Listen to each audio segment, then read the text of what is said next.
Kopi Al-Asran, kopi kesehatan untuk mengatasi permasalahan suami istri ketika melakukan ibadah. Bismillahirrahmanirrahim. Assalamualaikum warahmatullahi wabarakatuh. Para jamaah fikih nikah rahimakumullah. Teteh Iim tentunya di sini di dalam ini fikih nikah, mudah-mudahan keluarga kita ya Allah, keluarga yang semakin diharmoniskan oleh Allah, keluarga yang maslahat fid dunya wal akhirah. Amin ya Allah ya rabbal alamin. Bismillah walhamdulillah wassalatu wassalamu ala rasulillah.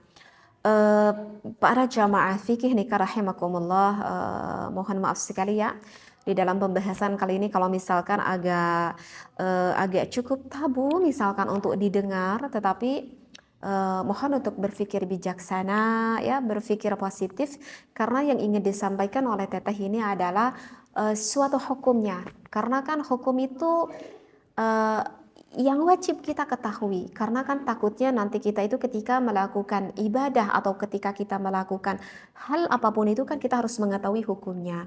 Apakah hal ini dibolehkan, apakah hal ini diharamkan, apakah hal ini justru diwajibkan, kan kita harus tahu gitu ya, agar ketika kita melakukan suatu hal apapun itu kita tidak masuk ke dalam sesuatu hal yang haramkan ataupun melakukan ibadahnya itu tidak diterima oleh Allah. Maka apapun itu di dalam suatu urusan, maka kita harus mengetahui ilmunya. Jadi kalau pengen ibadah yang diterima oleh Allah ya harus tahu dengan ilmunya, seperti itu. Jadi orang yang lebih baik itu adalah orang yang bisa lebih menyikapi hal itu secara bijaksana. Nah, maka yang ingin teteh bahas kali ini, bagaimana ya hukumnya bagi seorang suami atau bagi seorang istri begitu yang maaf sekali ya, yang ketika melakukan ibadahnya itu dua-duanya ini sang istri dan juga sang suami itu menyenangi ketika melakukan ibadahnya, maaf sekali mengecup area intimnya, baik istrinya ataupun sang suaminya. Nah, kan pernah sama teteh itu dibahas bahwa di dalam kitab Fathul Mu'in itu hukumnya diperbolehkan. Jika suami menyukai hal itu dan istrinya menyukai hal itu, mau mengecup langsung ke area intinya, di dalam kitab Fathul Mu'in ada ulama yang membolehkan.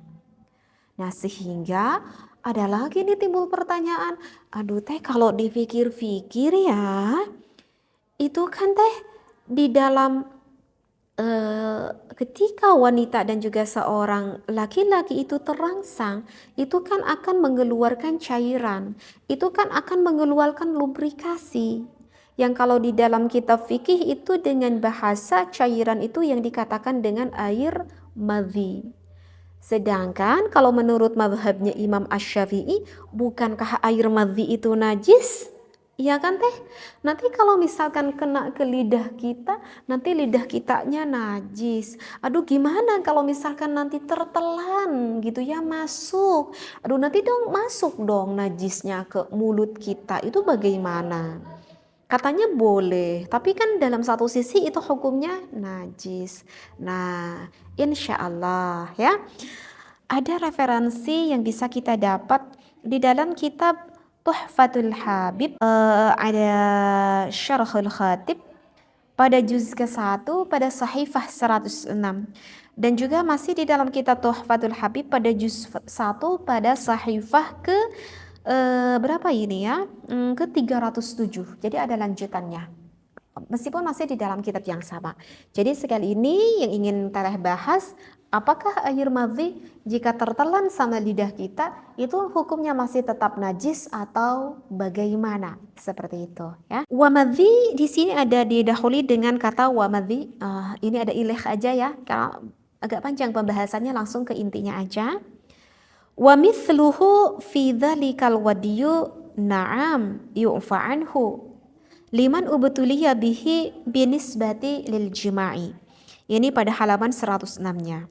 Jadi memang benar kalau madhi ini hukumnya adalah najis ya. Tetapi kalau ini madhi, misalkan liman ubtuliya bihi binisbati lil jima'i.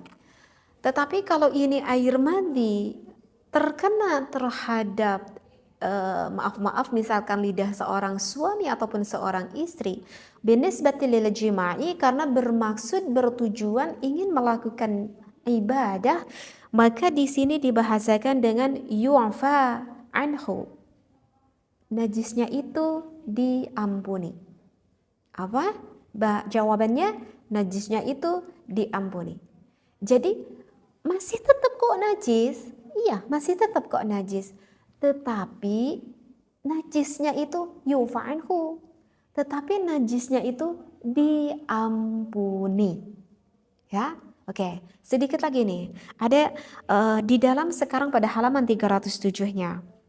La yukallafu ghasla dzakari minal madhi li'annahu rubama fatarat syahwatuhu an jima'i yuriduhu wa taqaddama yufa'anhu binisbati lil jima'i la lima asaba bananahu au thawbahu. Nah, jadi kelanjutannya pada halaman 307 ini madhi itu bisa terbagi menjadi dua. Ada yang tetap najis, yang mana tetap najis itu jika itu air madhinya terkena ke misalkan ke pakaian kita, ke kulit kita, atau ke anggota tubuh yang lainnya. Maka itu tetap najis. Terkecuali kalau ada maksud, sekali lagi, kalau ada maksud bagi pasangan suami istri tersebut ketika hendak mau melakukan ibadah dan keduanya itu pada suka, kedua-duanya itu pada ridho, ketika melakukan ibadahnya itu ada gerakan yang saling pengecupan ke area inti. Sehingga jika terkena ke lidah, maka itu hukumnya yu'fa anhu, itu diampuni, tidak apa-apa. Aduh, ini tidak sengaja, bahkan lote gak sengaja tertelan. Gimana ini gak sengaja tertelan? Tidak sengaja tertelan oleh lidah kita dengan tercampurnya air liur sehingga agak sedikit tertelan ke lidah kita, masuk ke dalam perut pun itu masih tetap hukumnya yu'fa anhu.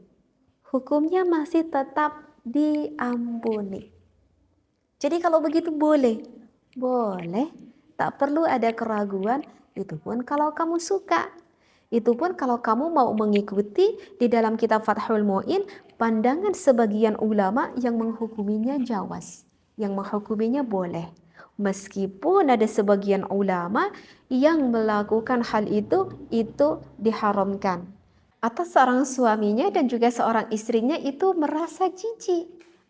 Maka kalau ada perasaan itu di dalam suami istrinya merasa bahwa hal ini adalah cukup menjijikkan, maka ya tak perlu kamu lakukan seperti itu. Tapi kalau suami istrinya senang, ya ada ulama yang membolehkan seperti. Jadi paham ya di sini ya, kalau terkena pakaian ataupun terkena kulit anggota lainnya, maka itu hukumnya adalah najis. Misalkan maaf di celana milik sang suaminya itu banyak sekali air madhinya, maka bagi seorang istri ketika mencuci pakaian dalam milik sang suaminya, bagusnya disikat ya. Bagusnya disikat. Karena kalau misalkan mencucinya itu tidak bersih, ketika udah beres dicuci itu masih nampak terlihat air madhinya, maka celana milik sang suami kita itu tidak boleh dipakai sholat karena masih tampak terlihat ada najisnya.